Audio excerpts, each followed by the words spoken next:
का पिंके या रूम मध्ये काय आरसा नाही आहे के इथे येऊन केस उचलून राहिली. मला सगळं समजते तर समोरच्या बिल्डिंग मधल्या माकडाला पोरेली है ना. गेला ते माकड सगळं आता काय ते किती किती गप्पा चालू आहेत तुमच्या. तडा खाली आवाज येऊ राहिला. आणि मग हे डब्बे नाही उचलले का हो तुम्ही.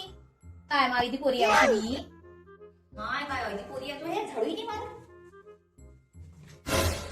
इकडे येवा नाही ना. काय काकू? कालची पिंकी कोणाच्या गाडीवर आली हो रात्री 8 वाजता.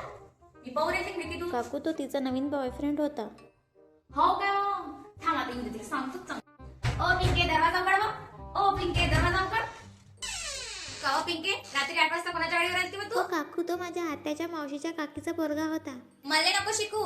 त्या आत्याच्या मावशीचा काकीचा पोरगाचा डबल आपल्या इथे दिसला तर तुझ्या घरी फोन केला म्हणून समज. मला चालली शिकायला ते कचरा कोण फेकते मग. आणि बाथरूमला झाली ते केस आहे. डब्बल जर कोणाचे केस दिसले तर सगळ्याच्या टकल्या करून टाकीत आता. काय आहे उपरी हो रात्रीचे 10 वाजले ना सुकानं झोपत होते. काकू पोट दुखू राहिलं. कोणाचं गोड दुखू राहिलं.